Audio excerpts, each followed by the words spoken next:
लीन होकर के उस भक्ति की गंगा से एक एक छंद रूपी रत्न को प्रकट कर रहे हैं। जैसे लौकिकता में रत्न बड़े बहुमूल्य होते हैं, ऐसे ही मोक्ष मार्ग में निर्वंत गुरुओं के द्वारा की जाने वाली जिनेंद्र भगवान की भक्ति के हृदय से जो छंद निकलते हैं वो भी अमूल और महिमावंत हुआ करते हैं। कल हम लोगों ने यहाँ पर देखा था, आचार्य पूर्णचंद्र भगवान ने 14वें नंबर के छंद में यहाँ पर कहा था कि भगवान आपके लिए, आपके ध्यान के लिए यदि कोई योग स्थान है तो क्या है, मेरा हृदय ही है। क्योंकि कमल के बीजों को प्राप्त करना है तो कमल की कर्णिका में ही वे कमल के बीज होते हैं, अन्य जगह नहीं होते हैं। इसलिए भगवान आपके लिए भी ध्यान के कोई लिए कोई स्थान है तो वो कौन सा है, मेरा हृदय ही है। और कल हमने इसका छंद देखा था और उसकी यहाँ पर शब्द हैं, पार्श्वनाथ की गुणगाथा सब मिलकर गाओ रे, पार्श्वनाथ की गुणगाथा सब मिलकर गाओ रे, पार्श्वनाथ की गुणगाथा सब मिलकर गाओ रे, पार्श्वनाथ की गुणगाथा सब मिलकर गाओ रे। प्रभुवर की भक्ति ओ प्रभुवर की भक्ति भाव पार लगाए रे, पार्श्वनाथ की गुणगाथा सब मिलकर गाओ रे, पार्श्वनाथ की गुणगाथा सब मिलकर गाओ रे। योगी खोजते आत्म में सदा रूप परमात्म में, योगी खोजते आत्म में सदा रूप परमात्म में, हृदय कमल के आसन में, हृदय कमल के आसन में, हृदय कमल के आसन में, हृदय कमल के आसन में, कमल बीज पावन निर्मल उत्पत्ति है कणिका दल, कमल बीज निर्मल उत्पत्ति है कणिका दल, अन्य रहे क्या बीज कमल, अन्य रहे क्या बीज कमल, अन्य रहे क्या बीज कमल, अन्य रहे क्या बीज कमल। प्रभुवर को पाने हो प्रभुवर को पाने अंतस हृदय में आओ रे, पाश प्रभु की गुणगाथा सब मिलकर गाओ रे, पाश प्रभु की गुणगाथा सब मिलकर गाओ रे। इस प्रकार से पढ़ने कल 14वें नंबर का छंद देखा था। पुनः आचार्य पूर्णचंद्र भगवान के जो भक्त होते हैं वे उनके जब ध्यान करते हैं तो उस ध्यान से क्या क्या उनके जीवन में उपलब्धियां प्रकट होती हैं। तो यहाँ पर उस छंद का वर्णन छंद नंबर 15 में यहाँ पर भगवान कर रहे हैं, हमें देखेंगे इसके लिए। ध्यानाज जिनेश भवतो भविना क्षणेन, ध्यानाज जिनेश भवतो भविना क्षणेन,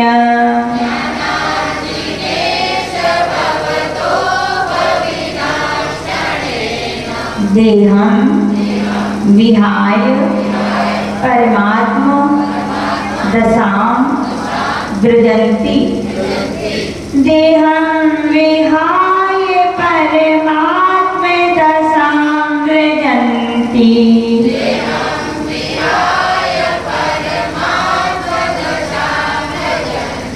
तीव्रा नला दुबल भाव वपास्य लोके, तीव्रा नला दुबल भाव वपास्य लोके,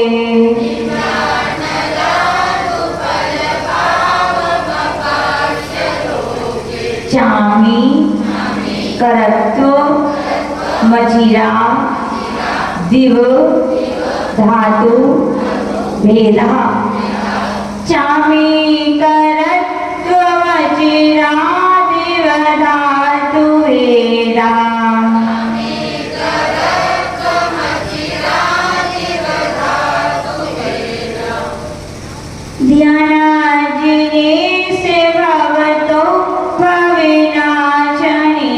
देहं विहाय परमा स्वदशां व्रजन्ति तीव्रानलादुपलभा विमपाश्य लोके चामीकरत्वमचिरा जीवधातु वेदा।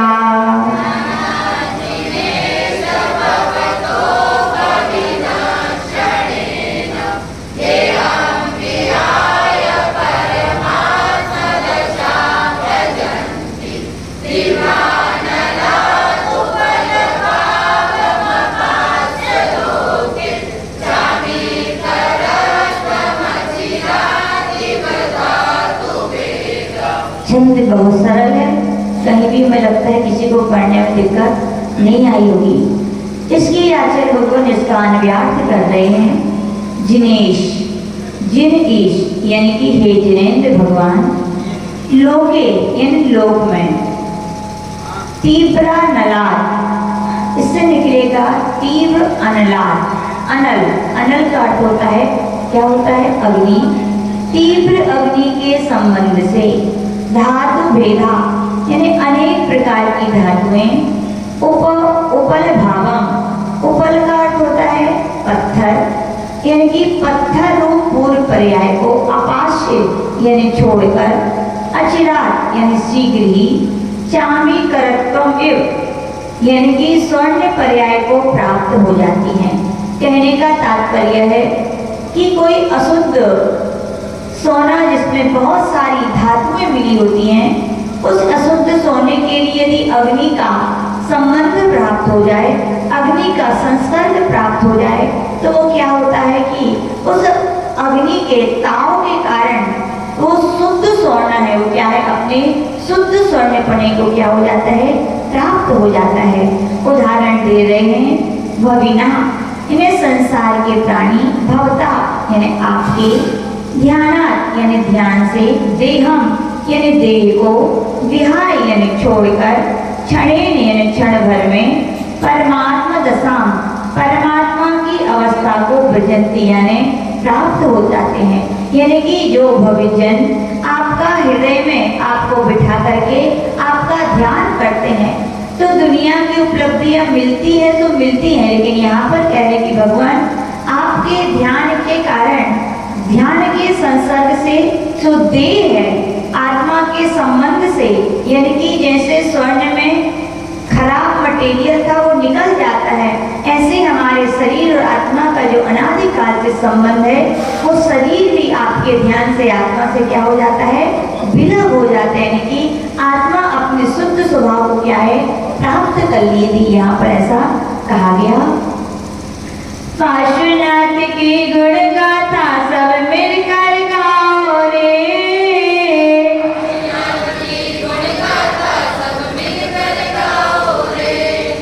पार्श्वनाथ की गुण गाथा सब मिलकर गाओ रे,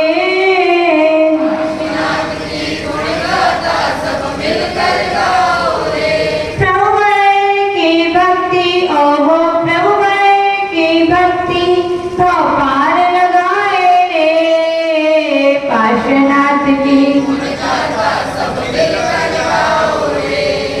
प्रभु आपका उत्तम ध्यान योगी करते आठों यहाँ,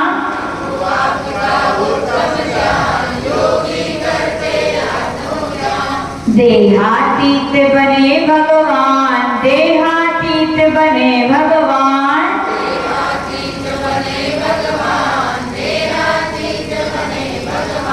धातु युक्त सोना पाषाण तेजाग्नि में तपे प्रमाण, सोना पाषाण तेजाग्नि में तपे प्रमाण, शुद्ध स्वर्ण हो आभावान, शुद्ध स्वर्ण हो आभावान,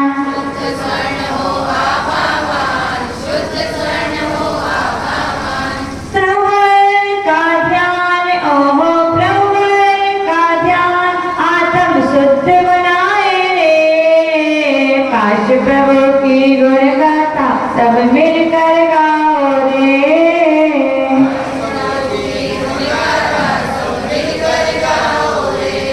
तो यहाँ पर आचार्य भगवान छंद में बता रहे हैं कि ये संसारी प्राणियों का अनादिकाल से क्या इस देह का संबंध है, और देह का संबंध कराने वाले कोई प्रबल हेतु हैं तो वे कर्म होते हैं। क्या होते हैं? कर्म कहाँ होते हैं, कहाँ बनते हैं ये कर्म? अपने यहाँ पर जैन दर्शन में एक सबसे प्रमुख बात कही गई तो किसकी कही? आत्मा की और कर्म की। किसकी है? किसी भी ग्रंथ को खोल करके देख लीजिए, किन्हीं भी आचार्य भगवंतों के, मुनिराजों के, माता जी के, यहाँ तक कि श्रावण के प्रवचन में भी अपन जाते हैं, सुनते हैं तो किसकी बातें सुनने मिलती है? आत्मा की और कर्मों की। लेकिन हमें उस आत्मा पर विश्वास है क्या कि होते हैं, होती है? क्या हमें उस कर्म पर विश्वास है कि होते हैं? ऋषभ जी, कर्म होते हैं कहाँ है बताओ थोड़े? मंदिर में है कि घर में है कि दुकान में है कि पड़ोसी के? कहाँ है ये? हाँ? अपने आप में है, अपने साथ में है। ठीक है, ये तो हुआ कि कर्म हमारी आत्मा से बंधे हुए हैं। इन कर्मों को बांधने वाले कौन है? पड़ोसी, हम स्वयं हैं। वास्तविकता में ये कर्म कहाँ बनते हैं? मंदिर में बनते हैं कि दुकान में, घर में? कहाँ पर? सोते हुए बनते हैं कि जागते हुए, खाते हुए, पीते हुए? कब बनते हैं ये कर्म? हर पल व्यक्ति हर एक समय में सिद्धों के अनंत विभाग और अवव्यों के अनंत गुणा, इतने सारे कर्मों का क्या है? बंधु प्रति समय कर रहे हैं। कितने समय? प्रति समय। पूछा जाए भैया ये कर्म है क्या चीज? क्या है ये कर्म? क्या है कर्म? चलो अपन यही सीखते हैं आज। कर्म कोई बाहर की वस्तु नहीं है। कर्म को समझने के लिए अपन पूज्य गुरुदेव हम लोगों को बहुत अच्छे अच्छे प्रैक्टिकली उदाहरण देकर समझाते थे। कर्म यानी क्या है? आपने कभी मैग्नेट देखी होगी, चुंबक देखी है कि नहीं? पहले आज के चुंबक बनाने का अलग हो गया है प्रोसेस। पहले का जो प्रोसेस था बहुत सरल था। पहले चुंबक बनाने के लिए एक लोहा लिया जाता था। क्या लिया जाता था?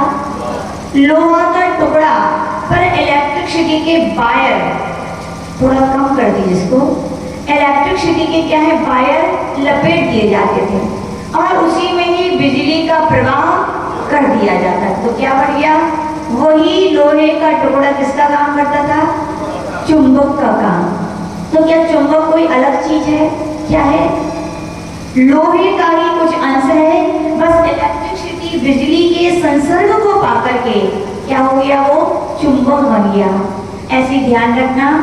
पूज्य गुरुदेव बताते थे तीनों लोगों में पुद्गल के परमाणु ठसाठस भरे हुए हैं। भरे हुए कि नहीं?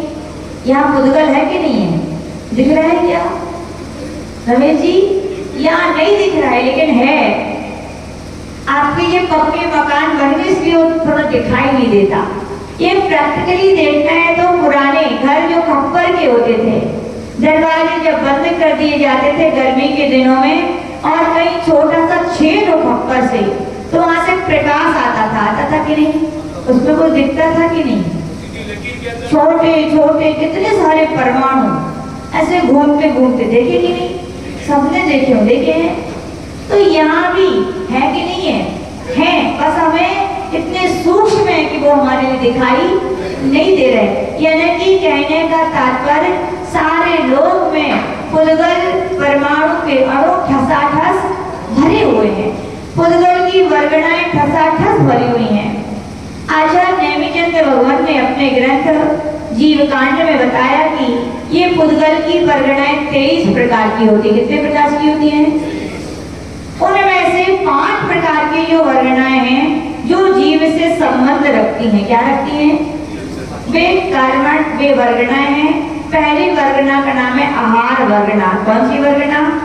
आहार वर्गना, जिसके द्वारा संसारी प्राणियों का औदारिक, बैक्टीरियक और आहारक स्वाक्षुषाद आदि का निर्माण होता है। दूसरी वर्गना का नाम है मनोवर्गना, जिसके द्वारा जिनके पास संघी जो जीव होते हैं उनके मन का निर्माण होता है। तीसरी है भाषा वर्गना, जो प्राणियों की 2 इंद्रिय से लेकर 5 इंद्रिय जो जीव होते हैं जिनकी की होती है, उनकी ये भाषा वर्गणाएं वचन बनने का काम करती हैं। चौथे नंबर की ये तेजस वर्गणा, जो कि तेजस शरीर बनाने का काम करती है। और पांचवें नंबर की वर्गणा का नाम है कार्मान वर्गणा। क्या नाम है? कार्मण। कार्मण शरीर होता है ना, कार्मण वर्गणा। ये कार्मण वर्गणाएं ही पूरे लोगों में क्या है, ठसाकर भरी है कि नहीं? भरी हुई है। वे बहुत सूक्ष्म है कि उन्हें देख नहीं सकते, लेकिन वो भरी हुई है।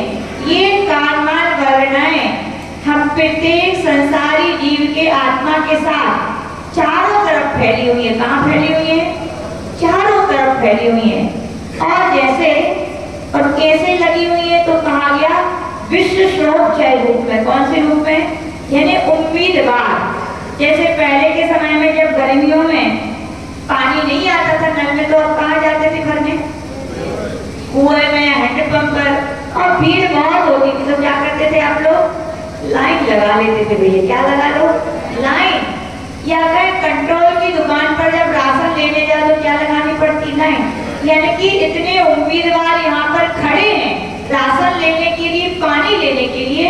ऐसे ही प्रत्येक संसारी जीव की जो आत्मा है, उसके चारों तरफ कार्मान वर्गणाएं उम्मीदवार के रूप में खड़ी है, तहना, अलर्ट, कि आप कुछ भी गलती करो, चाहे मन से करो, चाहे वचन से करो, चाहे काय से करो, बस वे तुरंत क्या होती हैं? जैसे चुंबक के ऊपर इलेक्ट्रिसिटी का पावर लगा दिया गया था, वैसे ही हमारी आत्मा क्या करती है? जब भी उसके ऊपर मन वचन काय की, क्या है ये? इलेक्ट्रिसिटी का वायर है। क्या है? वायर है, ये लिपटा हुआ है। और जैसे ही हम क्या करते हैं? राग द्वेष करते हैं। क्या करते हैं? ये किसका काम करता है? बिजली का। किसका काम करता है? बिजली का काम। जैसे ही हमने राग द्वेष किया, मन वचन काय में परिस्पंदन होता है, तुरंत ही वे कार्मान वर्गणाएं किस रूप में परिवर्तित हो जाती हैं? कर्म में। किसमें बन गई? समझ में आया कर्म कैसे बनते हैं? कर्म कोई मंदिर में अकेले नहीं बनते कि सोते हुए। जब जब अपन मन वचन काय की क्रियाएं करते हैं और उनके निमित्त से अपन राग द्वेष करते हैं, तुरंत जो चारों तरफ कार्मान वर्गणाएं फैली हुई हैं, वे ही कर्म रूप से परिवर्तित होकर हमारी आत्मा में आके क्या हो जाती है? बंध को प्राप्त हो जाती हैं। तो समझ में आया कर्म कैसे बनते हैं? यानी कि प्रत्येक प्राणी मन वचन काय तो कुछ ना कुछ तो सोचते ही है, कुछ ना कुछ तो बोलते ही है। बोलते नहीं है लेकिन बोलने की भावनाएं भी रहती हैं। तो भी कहा गया कि वचन के कारण राग द्वेष होता है और शरीर के द्वारा तो होता ही है। और हमने राग द्वेष किया तो क्या हुआ? जो उम्मीदवार उनसे कार्मान वर्गणाएं थी, वे किसमें परिवर्तित हो गई? कर्म में। अब पूछो माता जी, कर्म तो होते हैं लेकिन दिखते क्यों नहीं है? दिनेश जी, कर्म दिखते हैं कि नहीं? तो होते हैं कि नहीं? हाँ, याद रखना, जो चीज ना दिखे तो आप ऐसी बात नहीं कि वो नहीं होती। क्या है? न्याय की भाषा में कहा जाता है, जो जो अनुमेय होते हैं वे प्रत्यक्ष भले ही न हो, लेकिन अनुमान के विषय होते हैं। क्या होते हैं? यानी कि वो हैं वस्तु अनुमेय है, अनुमान का विषय है, तो नियम से वो प्रत्यक्ष है। इतना अंतर जरूर है, हमारे लिए तो किसी न किसी के जरूर होती है। अनुमान का विषय है। जैसे कि मान लीजिए किसी पहाड़ पर अग्नि है, वहां से धुआं दिखता है। क्या दिखता है? आपको अग्नि दिखी क्या? लेकिन फिर भी आपने क्या कह दिया? पहाड़ पर। कैसे कहा? इससे अनुमान, यानी कि साधक से साध्य का ज्ञान हुआ, अनुमान ज्ञान हुआ, यानी कि धुएं को देखकर अग्नि का ज्ञान हुआ। ऐसे ही आचार्य भगवान कह रहे हैं, भले ही हमें कर्म दिखाई नहीं देते लेकिन कर्म का अस्तित्व है कि नहीं? आपसे पूछना चाहते हैं, सबके यहाँ मोबाइल है, सबके यहाँ टीवी भी है ना? अब बताओ, उनकी वेव से दिखती है क्या आपको? उनकी किरणें आपको दिखती है क्या? है कि नहीं है? बोलो। कैसे माना है? एक उदाहरण बताते हैं। हम लोग बहुत छोटे थे जब, तो टीवियां घर में बहुत कम होती थी। होती कि नहीं? बहुत कम टीवियां होती थी और सीरियल चलता था। कौन सा चलता था? रामायण। जब वो सीरियल चलता था, संडे को आने वाला होता था 8:30 बजे, और जिसके यहाँ टीवी नहीं होती थी वो क्या करते थे, अपना अपना गोरा फट्टी लेकर के जिसके यहाँ टीवी है वहां बिछा के आ जाते थे कि हमारी स्थान रिजल्ट, यहाँ हमें बैठना है। तो ऐसे ही होता था हम लोगों के यहाँ भी, घर पे तो नहीं, बहुत ऐसी मतलब टीवी होती थी। तो क्या होता था, जब रामायण देखते थे पूरे परिवार के साथ कभी कभी, तो चित्र कुछ टेढ़े आने लगते थे। क्या आने लगते थे? तो पापा क्या बोलते थे, जाओ एंटीना सीधा कराओ, बोले क्या बोलते थे। तो हम लोग सोचते थे वाह, पापा तो नीचे बैठे हैं, उनको कैसे मालूम चल गया कि एंटीना टेढ़ा हो गया। पापा तो यानी कि बहुत बड़े ज्ञानी है, तो ऐसे ही सोचते थे। और जाके देखते थे और एंटीना वास्तविकता में क्या होता था, टेढ़ा। तो पापा क्या बोलते थे, उसको सीधा करके आना। और सीधा कैसा करके आना, जहां पर टावर है, कहाँ है, जहां पर जिस दिशा में टावर है एंटीना के वहां पर करके आना, क्योंकि सिग्नल उसके वहीं से मिलेंगे। और जैसे ही एंटीना और टावर के सिग्नल सही मिलते थे तो चित्र कैसे आने लगते थे, और सिग्नल टेढ़े होते तो चित्र। अब बताओ कि सिग्नल एक दूसरे जो हो रहे हैं वो वेव से आपको दिखती है क्या, लेकिन है कि नहीं, कैसे जाना, क्योंकि जब वेव सही थी, एंटीना टावर से कनेक्शन में थी, तो चित्र सही आ रहे थे। और वे किरणें वेव से की कनेक्शन जैसे ही हटा तो क्या हुआ, चित्र वैसे ही। याद रखना, कर्म भले ही नहीं दिखते, लेकिन संसार में कोई दुखी है, कोई सुखी है, कोई धनवान है, कोई गरीब है, कोई मूर्ख है, कोई विद्वान है। कर्म नहीं है, लेकिन कर्मों के फल हमें दिखाई दे रहे। कर्मों के फल हैं, बिना कारण के कार्य नहीं होता है। बिना बीज के कभी वृक्ष हो सकता है क्या? वैसे ही बिना कर्म के क्या फल मिल सकते हैं क्या? यानी कि व्यक्ति ने अलग अलग नियम से कर्म किए होंगे, तभी आज व्यक्ति अलग अलग फलों को प्राप्त। कर्म है कि नहीं, बोलो। अब विश्वास है, जिनेंद्र भगवान ने जो कर्म सिद्धांत में कर्म कहा, अब भैया विश्वास कर लेना। हमारा अनादिकाल से क्यों संसार में भटक रहे, खूब कर्म की, खूब आत्मा की बातें सुनते हैं, लेकिन कर्म है कि नहीं ये तो पता ही नहीं रहता। हम लोग कई बार परीक्षा कर लेते, क्यों भैया कर्म होते हैं कि नहीं, बोले पता नहीं, माता जी सुनते तो रहते हैं, महाराज कह रहे हैं, माता जी कह रहे हैं, शास्त्रों में लिखे हो तो मान लेते, लेकिन समझ में नहीं आती। तो समझ में आए कर्म होते हैं कि नहीं, कर्म होते हैं, भले ही वो दिखाई दे या ना दे। संसार में बहुत सारी चीजें हैं जो हमें दिखाई नहीं देती, लेकिन अस्तित्व है कि नहीं। रमेश जी पिताजी को देखा, उनके पिताजी को, उनके पिताजी को, उनके पिताजी को, थे कि नहीं थे? थे। यदि नहीं होते तो आप नहीं होते। यानी कि बहुत सारी आगम, इसीलिए कहते पढ़ना चाहिए भैया। जितनी मन की अपनी भ्रांतियां हैं, संशय को यदि हरण करने वाली कोई औषधि है, कोई युक्ति है, तो क्या है, जिनेंद्र भगवान की जिनवाणी है, जरूर अध्ययन करना चाहिए, जिससे अपना सम्यक दर्शन निर्मल होता है, अपनी श्रद्धा निर्मल होती है। तो कर्म है कि नहीं है? इन कर्मों को बांधने के कारण ही हम संसार में क्या है, भटक रहे हैं। एक पर्याय से दूसरे पर्याय में जाते हैं। कौन साथ में जाता है? कर्म साथ जाते हैं। कौन जाता है? उन कर्मों के कारण ही संसारी जीवों को क्या प्राप्त होता है? शरीर प्राप्त होता है। अब पूछा आत्मा है कि नहीं? गीता में भी आत्मा है कि नहीं है? कहाँ है? कहाँ है? बोले माता जी आपने पढ़ाई थी द्रव्य संग्रह में, ना 8 प्रकार का स्पर्श होता है, ना 2 प्रकार की गंध होती है, ना 5 प्रकार का वर्ण होता है, ना 5 प्रकार का रस होता है।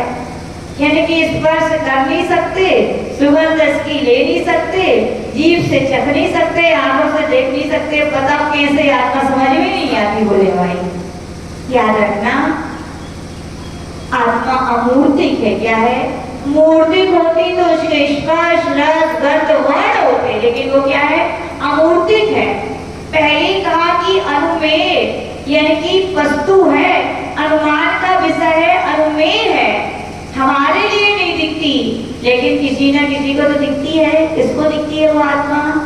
जो मुनि महाराज अपने शुद्धोपयोग की साधना में लीन हो जाते हैं, कहा ना कि योगी जन भगवान पार्श्वनाथ का जब ध्यान करते हैं, ध्यान करते करते क्या हो जाता है, उनको अपनी जिन में ही निज के दर्शन होने लगते। क्या होने लगते हैं? यानी कि ऐसे योगियों के द्वारा वो आत्मा जानी जाती है, यानी कि योगियों के द्वारा वो आत्मा गोचर है, लेकिन वो वचनों का विषय नहीं है। वचनों का विषय हो सकती है क्या आत्मा? कोई पूछे महाराज जी, आप तो भावलिंगी मुनि महाराज हैं, आप तो सप्तम स्थान में शुद्धोपयोग में जाके आत्मा का अनुभव करते, एक बार बता दो तो कैसी होती है आत्मा? वे मालूम है क्या कहेंगे? क्या कहेंगे? वे कहेंगे आपको मालूम है कि शक्कर कैसी होती है?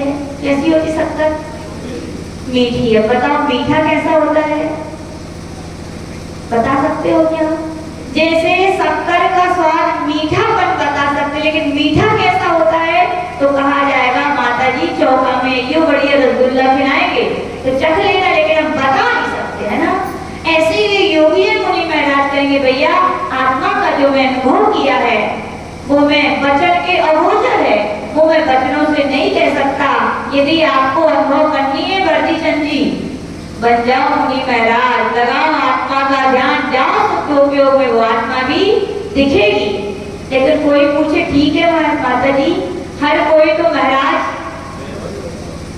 नहीं बन सकता कि बनने नहीं है, असंभव नहीं है, याद रखना संभव है, लेकिन हमारी कुछ मोह है, हमारा कुछ राग है, जो हमारी कुछ कसाएं हैं, जो हमारे लिए हमारे स्वरूप की प्राप्ति में क्या है अड़चन पैदा करती हैं। तो भगवान से पूछे भगवान हम कैसे माने आत्मा है? तो वहां पर कहा गया भैया आपके शरीर में अजब चंद जी क्या लाल जी, आपकी श्रीमती जी ने कभी आपको सुई चुभोई क्या? नहीं चुभोई, आज चुभवा लीजिए जाके। जब आपको में सुई चुभोएगी तो बताओ कहाँ पे आपको दर्द होगा? हाथ में सुई चुभोई तो क्या हाथ को ही एहसास होता है कि पूरे शरीर में एहसास होता है? पूरे शरीर में होता है ना, एहसास होता है कि नहीं होता है? ठीक है, आपने कभी सर तो देखा होगा, डेड बॉडी, हाँ उसमें कभी सुई चुभोई? नहीं चुभोई। अब जब कभी मौका मिले तो चुभो के देख लेना। जब उस डेड बॉडी में आप सुई चुभोगे तो जैसे आपकी श्रीमती जी ने आपको सुई चुभोई थी, आप एकदम हिल गए थे, आपको एहसास हुआ था कि सुई चुभोई है। क्या डेड बॉडी में सुई को चुभोने पर उसको कुछ एहसास होता है क्या? शरीर तो आपका है और उनका भी है, फिर क्या बात है? यानी कि वो सुई की चुभन को एहसास कराने वाली, उस सुई का वेदन कराने वाली, उस सुई का ज्ञान कराने वाली कोई वस्तु आपके शरीर के अंदर है और उनको एहसास नहीं हो रहे हैं, उस डेड बॉडी के अंदर वो चीज नहीं है, वो क्या है? क्या है वो? बोलो। वही तो आत्मा है भैया। क्या है वो? वही आत्मा है। आत्मा है कि नहीं है? बोलो भगवाना के बाबा आत्मा हो, आत्मा होती है कि नहीं? कहाँ है आपकी आत्मा? शरीर में। कहाँ? केवल आंख में कि दिमाग में? पूरे शरीर में। जिस प्राणी का जितना शरीर होता है संसारी प्राणी का, उसकी आत्मा उतनी ही बड़ी होती है, उतने ही शरीर के बराबर होती है। तो श्रद्धा कर लेना, हमारे जिनेन्द्र भगवान ने जो आत्मा की देशना दी है, जो कर्मों की देशना दी है, वो क्या है? सत्य है कि नहीं? आत्मा होती है कि नहीं? बोलो। कर्म होते हैं कि नहीं? होते हैं। बस इतना अंतर है कि हमारा उन कर्मों से आत्मा का संबंध अनादिकाल से आज तक है, और भगवान ने क्या कर दिया है? उस संबंध को दूर कर दिया। क्या कर दिया है? दूर कर दिया उस संबंध के लिए। अब आत्मा से शरीर के अंदर ही आत्मा है। कहाँ है? पक्का है ना? है कि नहीं? जहाँ जहाँ शरीर है वहाँ वहाँ आत्मा है, जहाँ जहाँ आत्मा के प्रदेश है वहाँ वहाँ शरीर है। जब ये हमने कर्म किए तो शरीर आत्मा से कर्मों का संबंध होने के बाद ही शरीर का संबंध हुआ ना हमारी आत्मा से। जब आत्मा का संबंध हो सकता है तो आत्मा का और शरीर का क्या वियोग नहीं हो सकता? क्या हो सकता है कि नहीं? बोलो।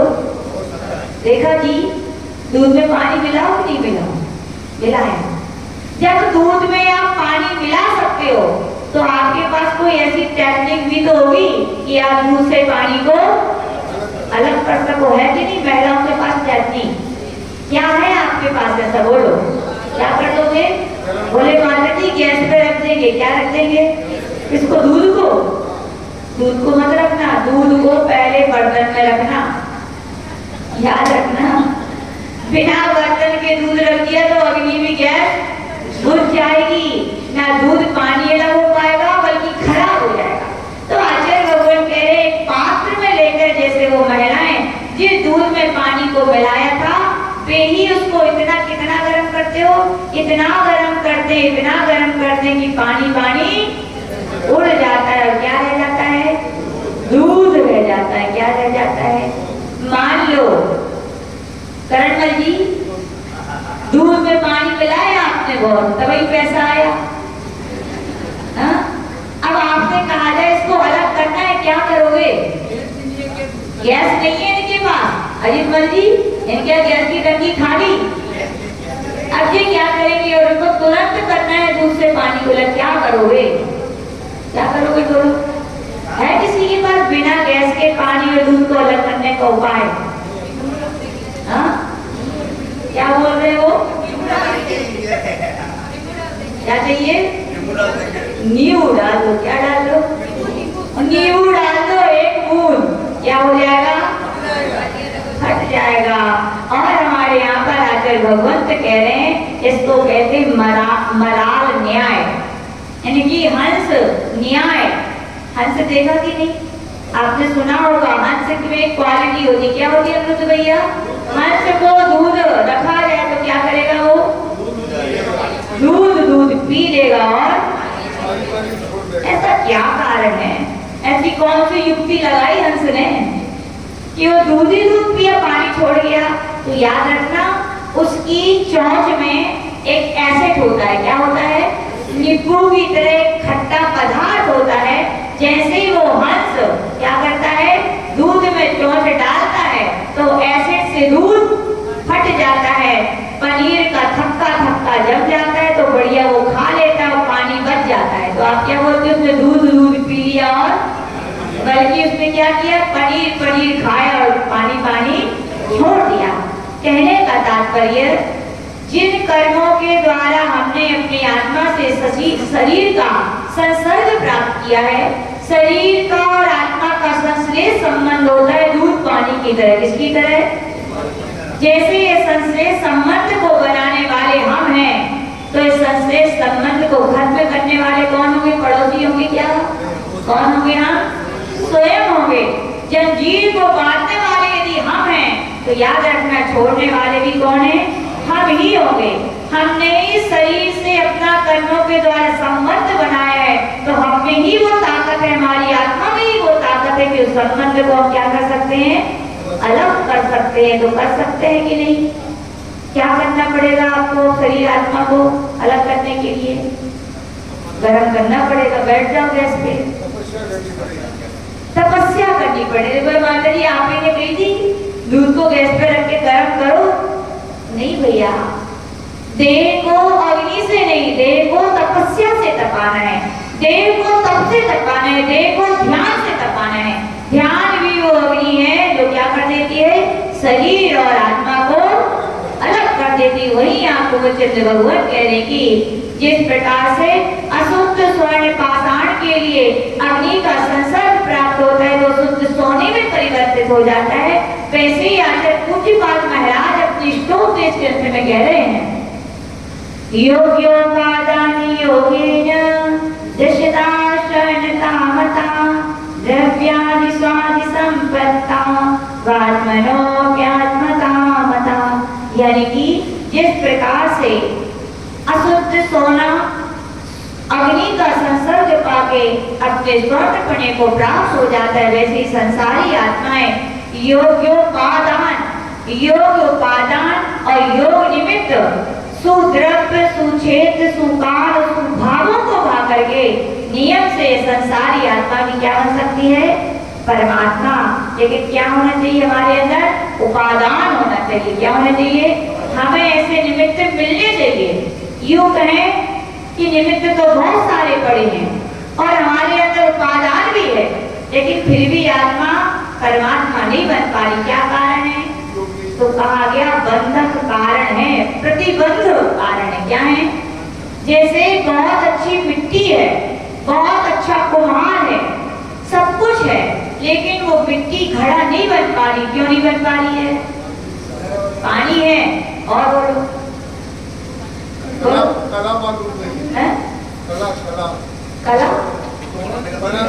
कलाकार है वो कुमार, एकदम एक्सपर्ट कर रहा है। और बोलो हाँ, उसका ध्यान भी उसी में लगा है। और बोलो हाँ, जब चका भी है। और बोलो कील भी है। और बोलो उसका समर्पण भी पूरा है। और बोलो मिट्टी मिट्टी ठीक सब कुछ है, लेकिन मिट्टी में कंकड़ है, मिट्टी चिकनी नहीं है। क्या नहीं है? मिट्टी में घड़े बनने की शक्ति तो है, कुम्हार है, चीवर है, चका है, कील है, पानी है, डंडा है, सब कुछ है, लेकिन मिट्टी में क्या है? कंकड़ है। इसलिए मिट्टी ऐसे याद रखना, हमें भी उपादान है, हम भव्य है, निमित्तों की कोई कमी नहीं है। यूं कहा जाता है उपादान अच्छा हो, प्रतिबंध कारण का अभाव हो, छोटा सा भी निमित्त मिलता है तो वैराग हो जाता है। सफेद बाल देखकर, कौन से बाल देखकर दिनेश जी? अब तो होशियार हो गए, तो काले कराते हैं। क्या कराते हैं? काले कराते बोले माता जी। लेकिन एक ही निमित्त काफी होता है वैरागियों के लिए, वैराग के लिए। तो आचार्य भगवान कहें हमारे अंदर भी प्रतिबंध कारण है। क्या है भैया?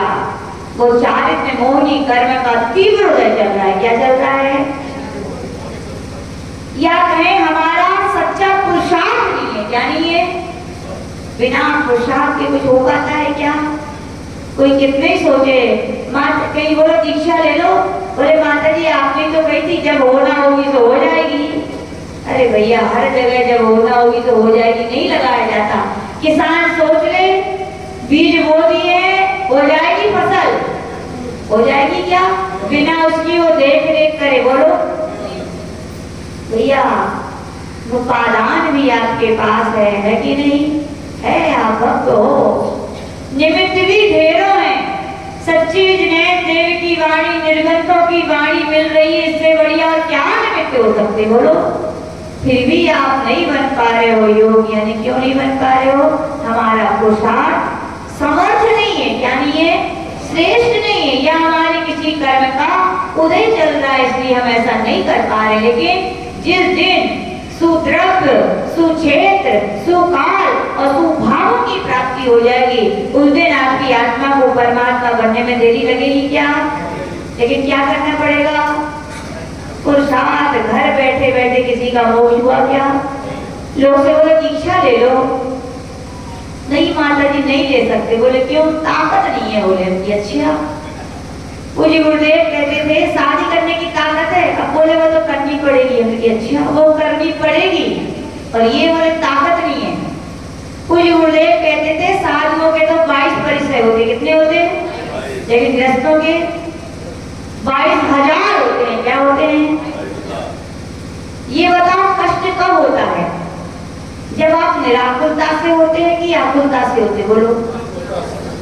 कष्ट कब होता है? जब आकुलता होती है। निराकुलता हो तो बहुत सारी आपत्तियां विपत्तियां भी हो, लेकिन आपके मन में निराकुलता है तो तब कष्ट होगा कि नहीं होगा? और बहुत सारे कष्ट, बिल्कुल कष्ट नहीं है, आकुलता ही आकुलता बनी है जिंदगी में, तो बताओ कष्ट होगे कि नहीं होगे? अब ये बताओ साधु जीवन में निराकुलता है कि गृहस्थ जीवन में निराकुलता है? गृहस्थ में निराकुलता है।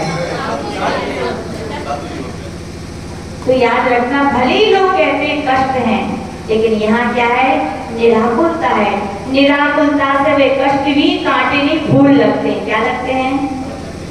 कोई कठिन साधना नहीं होती। और आकुलता के साथ आपको ऐसो आराम भी है, लेकिन मन में टेंशन है कि नहीं? कितने भी बड़े से बड़ा व्यक्ति होगा, सुखी है क्या? पूछो जाके उससे, है क्या सुखी? मोदी जी ने नोटबंदी लगाई थी कि नहीं? सब परेशान हो गए थे, यहाँ तक कि अजय साधु जन तक भी परेशान हो गए थे। एक निराकुल थे, टेंशन फ्री थे, तो कौन थे पता है? कौन थे? बेटे दिगंबर साधु।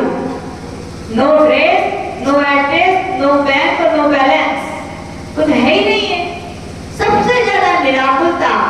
भैया यही तो सुख है। सुख है क्या? बोलो, किसमें सुख मान रहे हो आप? कष्ट नहीं हो रहे हैं, क्या सुख है? कष्ट भी है, लेकिन निराकुलता है भैया, तो भी सुख है यहाँ। और आपके यहाँ पर भले ही सब कुछ है, लेकिन आकुलताएं लगी हुई है। सुख है क्या? बोलो। तो दीक्षा लेना सरल है कि शादी करना सरल है? बोलो। लोग बोलते ठीक है माता जी मान लिया, लेकिन किंतु परंतु ये ऐसे कंकड़ हैं, जहां मिट्टी में आ जाए घड़ा बन भी रहा होगा तो नहीं बन पाएगा। ये ऐसी बातें हैं कि लोग बढ़ भी रहे होंगे तो लोग टांग खींच के जब खुद ही खींचे जाएंगे। किंतु परंतु बोले माता जी देख रहे हैं समय, हम क्या देख रहे हैं? समय अच्छा नहीं है। ये अच्छा तुम्हारे ये समय अच्छा नहीं हो, ये 1500 जो साधु बन के घूम रहे उनके लाज अच्छो आप ये अच्छी है। याद रखना, समय ना खराब होता है ना अच्छा होता है। जो कुछ होता है हमारे किए हुए पूर्व के कर्म होते हैं। कर्म अच्छे हैं तो समय भी, और कर्म खराब है तो आप विश्वास रखो अपने भाग्य पर, आप विश्वास रखो अपने पुरुषार्थ पर, आप विश्वास रखो अपने आत्मबल पर, तो कोई भी काम कठिन है क्या? ठीक है माता जी। तीसरी बात उनकी बोलो क्या? बोले बोले क्या होता है, कभी कभी आपत्ति विपत्ति आ जाती है, बीमार हो जाते हैं। देखो उनकी दीक्षा छूट गई। बोले अच्छा ऐसी बात है, तो ये बताओ इतने सारे देशों में इतनी सारी ट्रेनें चल रही है कि नहीं? चल रही है कि नहीं सबकी? एक जगह की कहीं खबर सुन ली कि ट्रेन पटरी से नीचे हो गई, तो बताओ कि आप लोगों ने जाना छोड़ दिया था क्या ट्रेन में? बोलो। यदि कोई ऐसा हो मुबारा का कि इसने ट्रेन में जाना छोड़ दिया हो, अभी अहमदाबाद में क्रैश हुआ विमान, बताओ कितने सारे लोग कुवैत नहीं गए हो, यहाँ के गए कि नहीं? सब जा रहे हो कि नहीं? क्यों? क्योंकि बोलते हो उनका भाग्य था, ऐसा हुआ। यही कहते हो उनके साथ ऐसा हुआ, सबके साथ थोड़ी होता है। ऐसे कहते हो ना, ऐसी लगा लेना भैया। एक के साथ ऐसा हो गया तो सबके साथ होगा क्या? एक के साथ ऐसा हुआ, 1500 सालों से चल रहे हैं, एक विमान क्रैश हुआ, बाकी विमान तो उड़ रहे हैं। एक ट्रेन क्रैश हुई, बाकी ट्रेनें तो दौड़ लगा रही हैं। आपने तो जाना बंद नहीं किया ना। ऐसी विश्वास रखना कि मोक्ष मार्ग में चलना तो पड़ेगा ही। लोग बोलते माती पंचम काल है, थोड़ी मोक्ष होता है। बोले तो क्वेश्चन है व्यक्तियों के कुतर कैसे, जब जिसको दीक्षा नहीं लेनी ना तो वे 1000 प्रश्न खड़े कर देते हैं। माता जी ये सुनी है, बोले पंचम काल में थोड़ी मोक्ष होता है। ये बहुत बड़ी अच्छी बात कही। अंकी और बाकी लोग तो मतलब मूर्ख पट्टी है, तो दीक्षा ले ली हम लोग तो वे समझदार निकले। याद रखना, पूज्य आचार्य शांति सागर भगवान से भी कहा गया भगवान मोक्ष नहीं है, काहे शरीर सुखारे हो, बढ़िया आराम से, बढ़िया बड़े घर के बेटा थे, आराम से खाते पीते, क्या कमी थी? काहे को शरीर सुखावे आ गए? पंचम काल में दीक्षा लेके मोक्ष थोड़ी होना। तो आचार्य शांति सागर जी ने व्यक्ति से कहा भैया इधर आओ। बोले देखो वहां पर एक पेड़ लगा है। बोले किसका है? बोले आम का। बोले बताओ कब लगा था? बोले महाराज उसी का बगीचा तो बोले 10 साल पहले लगाया था। कितने साल पहले? बोले आम कब आते हैं? बोले अब आएंगे। कितने साल लग गए? बोले 10 साल लग गए ना। बीज बोया है तभी तो फल आएंगे। आज बीज बोया है संयम का, तभी तो चक्रवर्ती काल में जाके फल आएंगे। तुरंत कोई सोचे कि भरत चक्रवर्ती की तरह तुरंत दीक्षा लेके मोक्ष हो जाएंगे? एक आध का हो सकता है, चने बहुत सारे सिकते हैं, सभी उचट के नहीं जाते, एक आध हो सकता है। भरत चक्रवर्ती सब नहीं बन सकते, एक आध बन सकता है, लेकिन आपकी गिनती क्या उसमें आएगी? जरूरी है? ऐसा भी तो हो सकता है उचट के गैसे में चलो जाए, अस्तित्व ही खराब, नरक निगोर में चले गए। तो इस भरोसे इसकी मत बैठना, पर याद रखना चलो भैया मानते हैं पंचम काल में, वो चतुर्थ काल में है। अपन क्या करते हैं, शिखर जी के पहाड़ पर जाते हो कि नहीं? पहुंचते तो सुबह 5 बजे हो, चलना कब से प्रारंभ करते हो? कोई देर कहा जा रहे 5 बजे छलांग लगा के चले जाइए सीधे। अश्विनी जा सकते हो क्या? चलना पड़ेगा ना। ऐसे ही रखो, पंचम काल में जब हम चलेंगे संयम साधना के, एक एक पग बढ़ाएंगे तो विश्वास है जब चतुर्थ काल आएगा तो गेट पे ही खड़े रहेंगे। कहाँ खड़े रहेंगे? और जैसे ही चतुर्थ काल में गेट खुलेगा तो सबसे पहला मोक्ष में नंबर किसका होगा? हमारा होगा। ये जब विचार आते हैं तो क्या की एक ताकत आती, हिम्मत आती कि हाँ हम भी क्या लेंगे, संयम धारण करेंगे, हम भी मुनि महाराज बनेंगे, हम भी माता जी बनेंगे, और हम भी जो हमारा शरीर आत्मा एक हो गए, संस्कृत संबंध को प्राप्त हो गए, उसको हम क्या कर देंगे, अलग कर देंगे। तो यहाँ पे यही कहा गया कि जिस प्रकार से अशुद्ध सोना तप के द्वारा, अग्नि के द्वारा शुद्ध हो सकता है, तो हमारी आत्मा में भी, हम में भी सामर्थ्य है कि हम भी ध्यान के द्वारा, तपस्या के द्वारा क्या कर सकते हैं, इसको क्या कर सकते हैं, अलग कर सकते हैं। और भगवान का ध्यान क्या है? ये भगवान के ध्यान में वो ताकत है। क्यों ताकत है? भगवान का ध्यान यद्यपि साक्षात मोक्ष का कारण है, ये परंपरा से, कैसा है, परंपरा से। क्यों? जब हम भगवान का ध्यान करते हैं तो हमारा नियम से उपयोग हमारी आत्मा की हो जाता है। कहाँ जाता है? कहते हैं ना, जिनके दर्शन करते करते किसके दर्शन हो जाते हैं? निज के दर्शन हो जाते हैं। यही भगवान की पूजन भक्ति करने का फल है भैया। एक बुझा हुआ दीपक क्या जले, क्या प्रकाश दे सकता है क्या? लेकिन वो यदि प्रज्वलित दीपक के पास पहुंच जाए तो क्या होता है, वो भी जल जाता है। वैसे ही हम भी बुझी हुई आत्मा है और भगवान क्या है? प्रज्वलित दीपक है। एक प्रज्वलित दीपक के पास जाएंगे तो हमारा आत्मा का दीपक भी क्या हो जाएगा, प्रज्वलित हो जाएगा। इसलिए यहाँ पर बोधचंद्र भगवान कह रहे कि भैया अपन को भगवान का ध्यान करना चाहिए, और ऐसा करना चाहिए ध्यान की भगवान की जैसी आत्मा है उसका उपयोग हमें अपनी आत्मा की ओर आ जाए, और जब हमारा उपयोग अपनी आत्मा की ओर आ जाता है, हम ऐसा पुरुषार्थ करते हैं, ध्यान की अग्नि में अपने शरीर को क्या करते हैं, जला देते हैं, कर्मों को अलग कर देते हैं, तो शरीर अपने आप अलग हो जाते हैं, हमारी शुद्ध बुद्ध आत्मा की हमें क्या हो जाती है, प्राप्ति हो जाती है। यहाँ इस प्रकार से कहा गया। इसकी थोड़ी सी कहानी है, उसको शॉर्ट में बता देते हैं। छंद नंबर 15। इसमें एक कहानी बताई गई है। आचार्य भगवान ने कहा है कि राजगृह नगरी में एक ब्राह्मण रहता था। कौन रहता था? उसकी बहुत सारी धन दौलत थी, लेकिन एक दिन क्या हुई, उसकी चोरी हो गई। क्या हुई? और जब व्यक्ति के गृहस्थों के धन का हरण हो जाता है तो उन्हें ऐसे लगता है जैसे प्राण ही चले गए। क्या चले गए? क्योंकि आगम में प्राण कितने होते हैं? कितने प्राण होते हैं?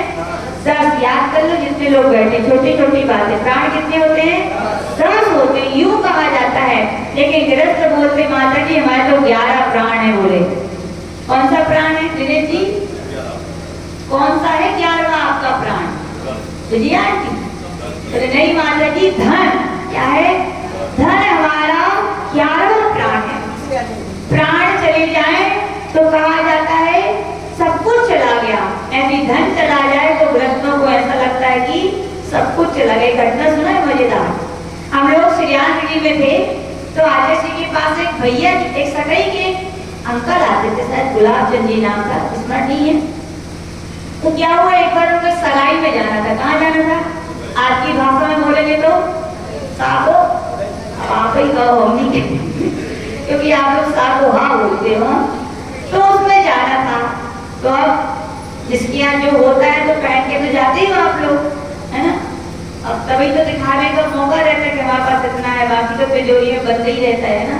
लेकिन याद रखिए समझदारी नहीं है। स्वर्ण तिजोरी में रखने की भी चीज नहीं है और केवल शादी फंक्शन में पहन जाने की चीज नहीं है। स्वर्ण आभूषण है, वो जिनेंद्र भगवान की भक्ति से आपको प्राप्त हुए, जिनेंद्र भगवान की भक्ति में पहनने चाहिए। किसमें पहनने चाहिए? आज चले आते हो ऐसे ही बिल्कुल धोती दुपट्टा ऐसे ही पहन के, अरे मिला है दिनेश जी पहनो, फिर पता नहीं बुलावा आ जाएगा तो तिजोरी में धरे रह जाएंगे। पहन लो, क्योंकि भगवान की भक्ति मनुष्य नहीं करते, कौन करते हैं? स्वर्ग के देव। आप जब अभिषेक क्रिया करते हो तो क्या बोलते हो? अहम इंद्रो हम बोलते हो कि नहीं? सफलीकरण में मैं अब मनुष्य जाति का ऋषभ कुमार नहीं हूँ, अब मैं स्वर्ग का देव हो गया। और स्वर्ग के देव ऐसे ही आते हैं क्या? पूरे सजे धजे आते हैं, उनके भी आभूषण होते हैं। लोग ये समझते महिलाओं के आभूषण होते, नहीं, पुरुषों के भी 16 आभूषण होते। कितने होते हैं? मुकुट पहनो, कंगन पहनो, कुंडल पहनो, बाजूबंद पहनो, हार पहनो, करधनी पहनो, कहाँ तिजोरी में रखे होते। मत ऐसे इंद्र बन के पूजन करो। तो वे गुलाब चंदी थे, अब सगाई में जाना था हवाई में, तो क्या हुआ जब वो जा रहे थे, अब उनके यहाँ सब तो था लेकिन अंगूठी नहीं थी। क्या नहीं था? तो उन्होंने अपने मित्र थे, उनसे कही भैया नाक की बात है, किसकी बात है, समझे कि नहीं? नाक की बात है। बोले नाक पहन के दे तो कोई कहाँ के है, आप अपनी दे दो। ठीक है, मित्र हैं तो ठीक है भैया ले जाओ तुम। और वे निकले और उन्हें पता चला कि श्रेयांजलि में पूज्य गुरुदेव विराजमान है और उनके प्रवचन होते हैं, धर्मात्मा तो थे ही। उन्होंने कहा ठीक है, आज क्या करते हैं, पर सगाई हगाई तो है बाद में, शाम को सुबह सुबह पर महाराज के दर्शन करो, बढ़िया क्या करो और प्रवचन सुनो, फिर चलेंगे। तो वे प्रवचन में बैठे थे, लेकिन उनका उपयोग कहाँ था? अंगूठी में लगोते बार बार अंगूठी को उतारे और पहने, उतारे और पहने। लेकिन देखो हिनवाणी का प्रभाव, जिन्हें देव की वाणी, गुरुओं की वाणी का प्रभाव देखो, अचिंत्य प्रभाव, वो उस अंगूठी को ऐसा ऐसा करना भूल गए और ऐसे करके पता नहीं वह कहां से तक वे प्रवचन सुनने में मग्न हो गए। किसमें मग्न हुए? प्रवचन उन्हें इतने अच्छे लगे वे भूल गए कि अंगूठी भी कुछ थी और मैंने निकाली थी। और प्रवचन खत्म हुए और क्या हुआ, वे उठ के चलते बने। और जैसे ही रास्ते में पहुंचे क्या हुआ? याद आई। किसकी याद आई? श्रीमती जी की कि महाराज की? अरे महाराज की नहीं, अंगूठी। अरे वह कहाँ गई? अरे वह कहाँ गई? कौन कहाँ गई? अब तो ऐसा श्रेयांजलि में वे आए, सबको सुनाए भैया भाई अंगूठी घूम गई, और ऐसे रोए कि जैसे जान ही निकले। बोले यदि अंगूठी ना मिले तो मर जाए, बोले ऐसे तो बोलते आप लोग है ना, अंगूठी ना मिलेगी तो मर जाए, यानी कि 10 प्राण है उनकी चिंता नहीं है, बस एक अंगूठे नहीं है तो उसके कारण मर जाए। बोले खूब रोए, यानी कि उसका प्राण है धन। और फिर पूज्य गुरुदेव अपने दयालु, किसी ने बोला कि महाराज वे आए थे, वे ऐसे चिल्ला चिल्ला के रो रहे, उनकी अंगूठी घूम गई। और आचार्य ने तो सहज भाव से कह दिया, क्या रो रहे हो, ले जाओ जहाँ प्रवचन सुने थे वहीं देखना, वहीं मिल जाएगी। और गए और क्या हुई, उनकी मिल गई। तो कहने का तात्पर्य धन क्या होता है? 11वां। ऐसे वो ब्राह्मण थे, जैसे ही उनके चोर चोरी करके ले गए तो उनको तो ऐसा लगा कि मेरे प्राण ही निकल गए। लेकिन योग से एक दिगंबर मुनि उनके गांव में आए, उन्होंने उनसे कहा, तो पूज्य मुनि महाराज ने कहा कि कल्याण मंदिर स्त्रोत का 15 नंबर छंद की जो जाप है, ओम ह्रीम नमो अक्षर धनपयाणम व्युगय पत्ताड़म, ओम ह्रीम जन्म मरण रोग हराय श्री काशनाथ जिनाय नमः, ओम ह्रीम नमो नखर धन्य न्याय नमः। यानी ये यहाँ पर रिद्धि मंत्र की उन्होंने जाप बोली और उन्होंने कहा कि इसकी तुम 14 दिन तक, कितने दिन तक? 14 दिन तक विधि पूर्वक इसकी मंत्र की आराधना करो, उसका तुम्हें अचिंत्य प्रभाव अपने आप दिखेगा। उस ब्राह्मण ने 14 दिन तक वो जाप की क्या की? 14 दिन भी पूरे नहीं हुए थे, चोर आया और धन संपत्ति रख के चला गया अपने आप। तो ये वहां पर क्या उसने अतिशय देखा। 14वें दिन बाद वो महाराज के पास गया और जैन धर्म की महिमा से इतना प्रभावित हो गया कि उसने जैन धर्म के व्रतों को धारण कर लिया। अपन जैन कुल में होकर के भी अणुव्रत नहीं ले पाते, प्रतिमा के व्रत नहीं ले पाते ना, तो एक ब्राह्मण होकर के भी उसने क्या किया? जैन व्रतों को धारण किया। यहाँ पर ऐसी इसकी महिमा कही गई है, तो अपन सभी भी एक छंद की महिमा को जान करके यहाँ पर कहने का तात्पर्य, जैसे उस ब्राह्मण की चोर के द्वारा चुराया हुआ धन चला गया था वो प्राप्त हो गया, वैसे ही हम भी भगवान का ध्यान करेंगे तो हमारी भी जो आत्मा खो गई है कि नहीं? इन 84 लाख गलियों में हमारी आत्मा खो गई है। कर्म रूपी चोर हमारे आत्मा के वैभव को चुराकर ले गए हैं। लेकिन जो व्यक्ति पारसनाथ भगवान का, जिनेन्द्र भगवान का ध्यान करता है और इतना तल्लीन हो जाता है कि भगवान की आत्मा और अपनी आत्मा में कोई अंतर नहीं समझता, तो एक दिन उसे अपनी आत्मा भी क्या है, स्वतः ही अपने आप उसे क्या है, प्राप्ति हो जाती है। इसी भावना के साथ ज्योले प्रभु आचार्य गुरुदेव श्री विराट सागरी महामंदिर की आज के वक्ता